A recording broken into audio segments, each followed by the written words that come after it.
your ego is the #1 killer in business and in life. You have friction in a relationship, it's ego.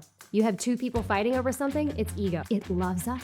And if we let it, it will love us to death. Do you find it difficult to separate the emotion? Our emotions tell us, hey, this is important. You need to give this your attention. What I know to be true is that we don't make good decisions when we're emotional.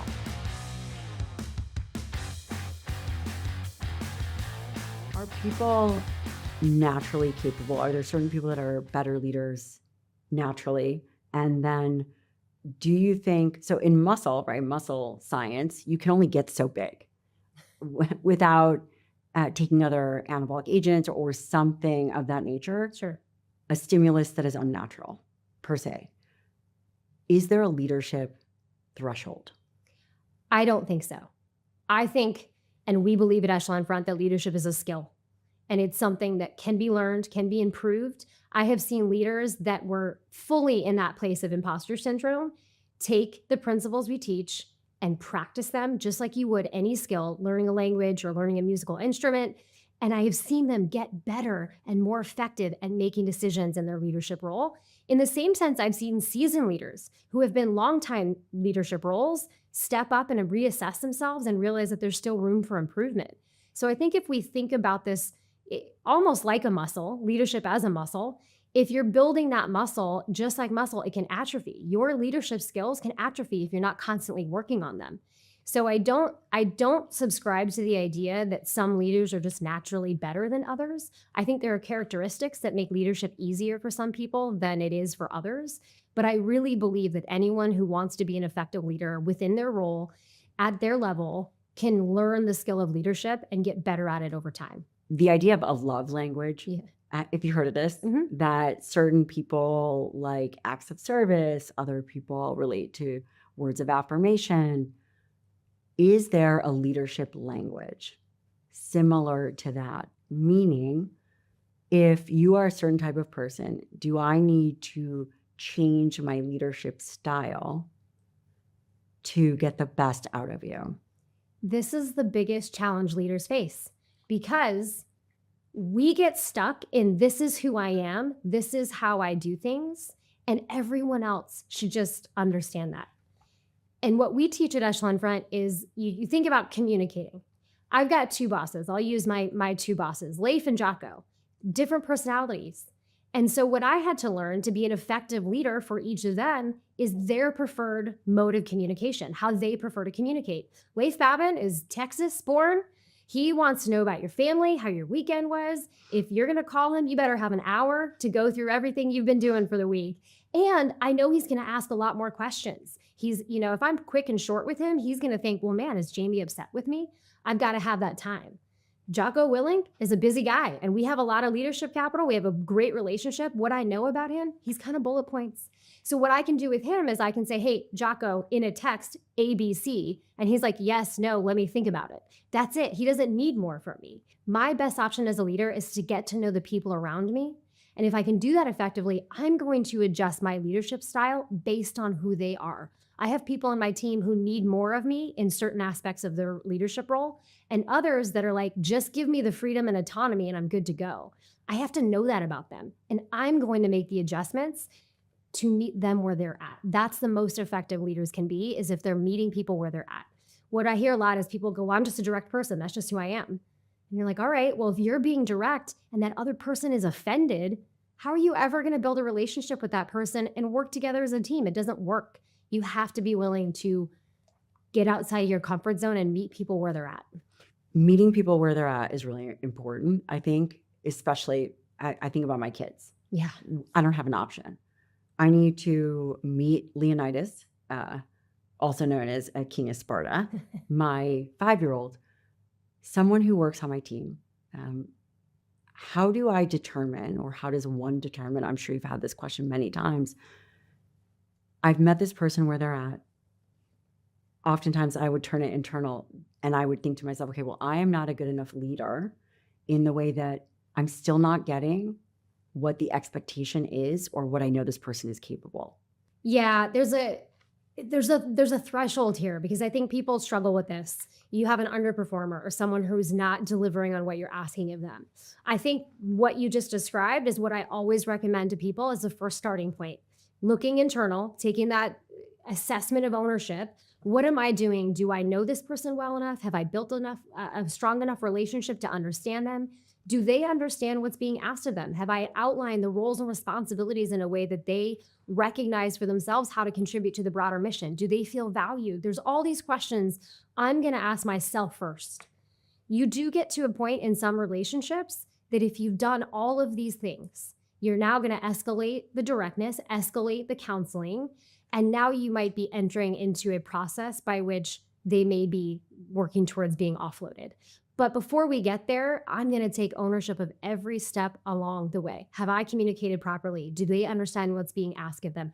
Are they in the right role? How many times I've talked to leaders that are frustrated by someone on their team, and the answer was typically, hey, they're not in the right role. They don't know how to contribute to what you're asking for. But if you moved them over here, they could probably really succeed.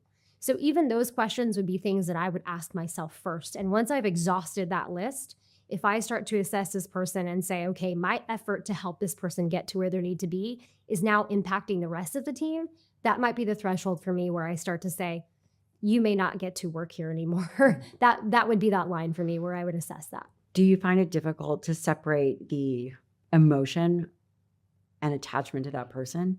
And I've heard there was you guys did a video and it was something about being cold and detached. It wasn't, obviously that's not the title of it. How do you manage that? How do you internally navigate that?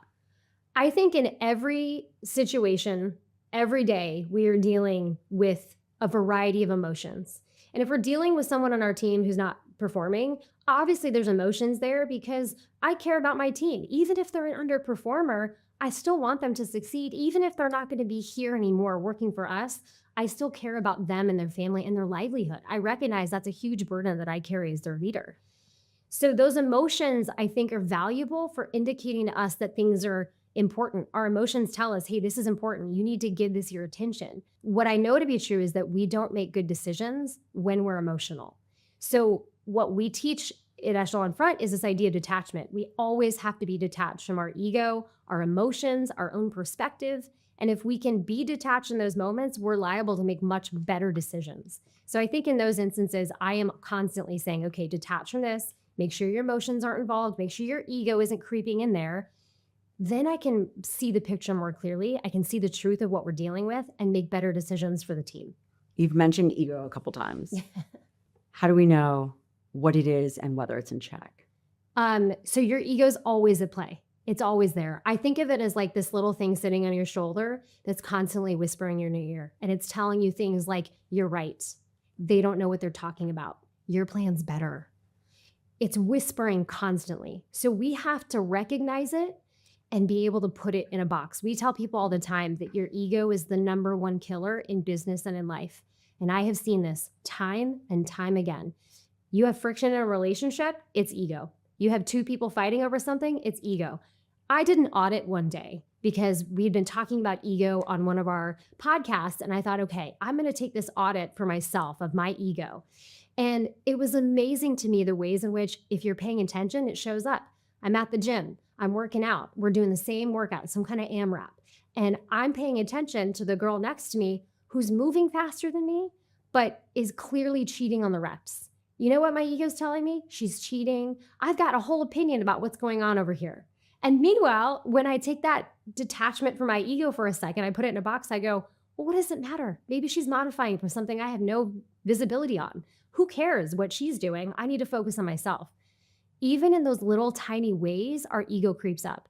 So we have to recognize it's always talking to us. It loves us. And if we let it, it will love us to death. It'll impact every relationship that we have. So we really have to learn how to put it in a box. It's not that we don't have an ego, because we need it to push us to want to be better, but we can't allow it to dictate our decisions. We just can't. It'll move us in the wrong direction. No matter what, because you said that ego is good, and then we need it to drive us forward. If it is controlled, we're okay. I'm a competitive person. I want to win. I want to show up. I want to succeed. That is my ego that pushes me to want to drive and be something better. That's a good thing.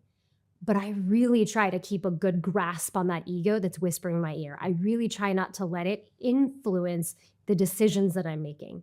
It can push me, but it can't be dictating the decisions that I'm making. It can push you, but it shouldn't dictate the decisions. Yeah, it can't be involved in that part of it. I'm liable to make bad decisions when that happens. How do you practice detachment?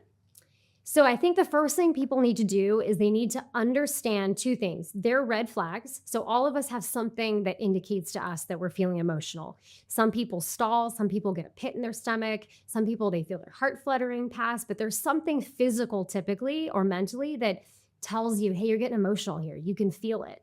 And if you can really think for yourself, what are my red flags? You're better prepared. And the second thing you need to do is you need to be aware of the situations in which you are most likely to get emotional. For some people, that's work. That might be like dealing with a particular person at work. You know that when you're dealing with that person, you tend to be more emotional. For some people, work's fine. And where they really struggle is when they come home with their family or little kids and they struggle with that emotional pull that they have. And so I think once you know what your red flags are and the situations you're likely to be more emotional in, you can then create a plan for detaching.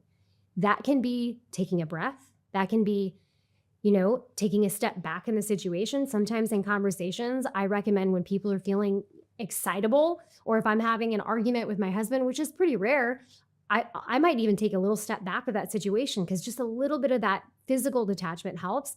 My 17-year-old, one of my favorite ways to detach is to legitimately give myself a timeout and say, hey, listen, this isn't the kind of conversation I want to have.